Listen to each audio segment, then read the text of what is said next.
I also wanted to talk about this GM cows giving human milk that has been in the news recently. So, Chinese scientists have genetically modified about 300 cows, 200 in some reports, to give more human-like milk.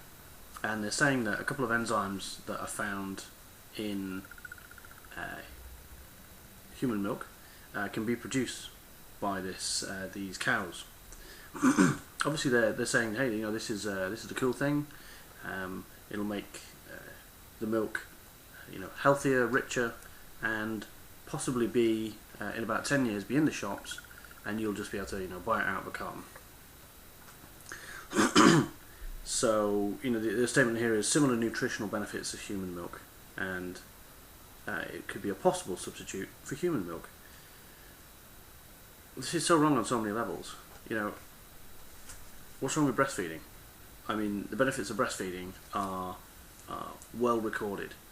This idea of it boosting, or this milk boosting the baby's immune system, etc. Protecting it from infection. You get that with breast milk, right? I mean, you don't need to have this genetically modified milk. I get that there is a place for formula. Formulas have got better and better over the years, but if you've got an option, breastfeeding or feeding the kid formula, I sincerely hope, and it was the case with my son, then your option is breastfeeding. There's benefits for the child, there's benefits for the mother as well. What concerns me most about this, I guess there's actually two things that concern me here.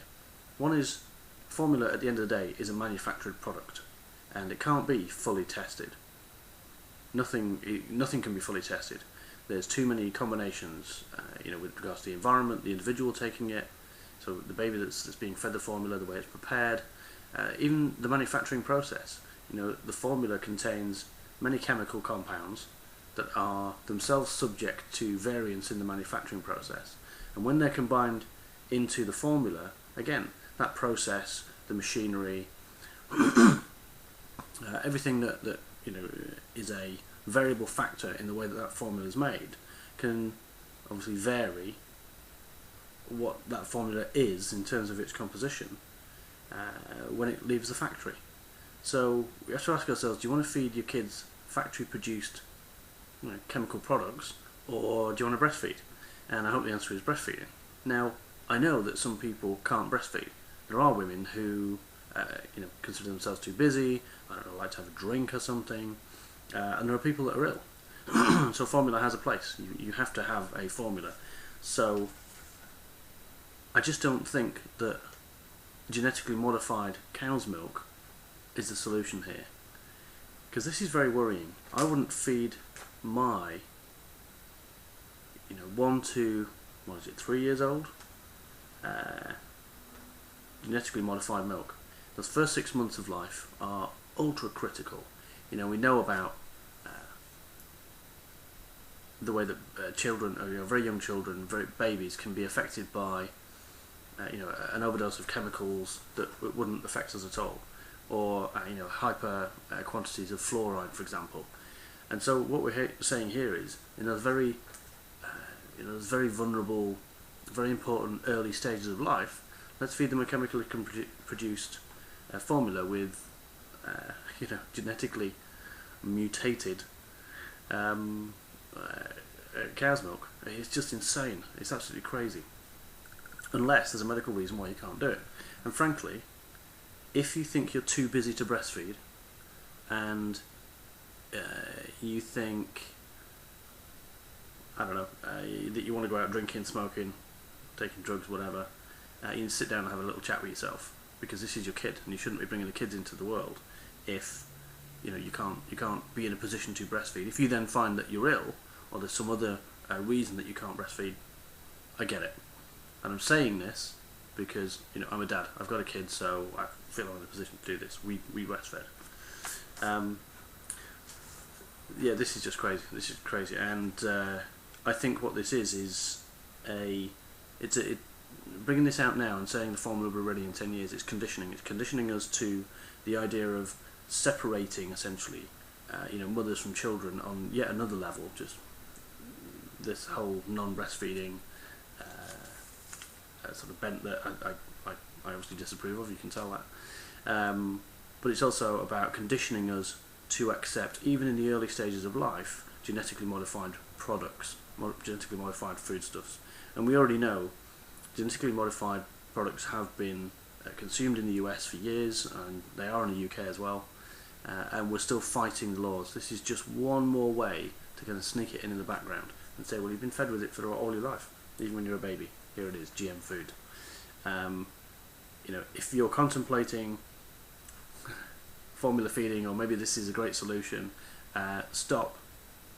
I guess, like I said, check your motives, and just hit the website and just look for things like babycentre.co.uk and look at their breastfeeding information. Plenty on there. Go to any of the hey, just Google breastfeeding. You'll find plenty of information on there. Again, my wife and I did, and I think our lad has done pretty well for it. So that's a little personal note there, and a very worrying piece of news in my view. Just as a bit of a random interlude on that as well, and to give you an idea of the way we're treating our kids now, look at this headline. A victim of drugs, but drugs that were prescribed for him. So, this lad had ADHD. What's that? Attention Deficit Hyperactivity Disorder. And basically he'd been prescribed fluoxetine for depression and Ritalin for attention deficit hyperactivity disorder. How old was this kid? I think he's 10 years old, that's right. He's a 10-year-old lad, and he's basically on mind-altering drugs. This kid doesn't need mind-altering drugs unless he's got a serious mental illness. This is how we're treating the kids now. Get them on drugs, make them as dopey and as mindless as the majority of adults out there. And what happened was this kid was found with an excess of these drugs in his body.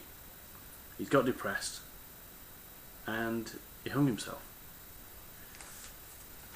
Would he have done that if he wasn't on these drugs? How many kids are on Ritalin? How many kids are on this drugs for ADHD? It's crazy. If you've got ADHD and you're an adult, well, I may be. But 10-year-old kids? It's crazy. Even when I was being brought up, 39 years ago, so what? 29 years ago, if I was 10, no one was on drugs. You've got, your parents looked after you, your grandparents looked after you or something. They kind of, gave you some coaching and mentoring. Your school did.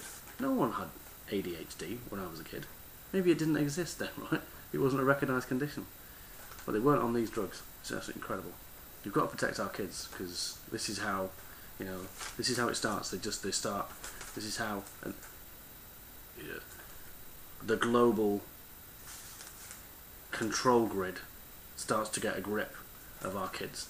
This is how the governments and the governmental societies, the hidden ones, start into our families. And once we start stripping the families away and start drugging them up and putting them on GM modified milk, it's not a good start. Fluorosis from too much fluoride in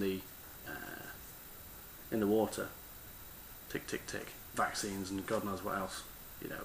This is how it's more and more. They're just getting them while they're young. So, here's another bloody terrible story.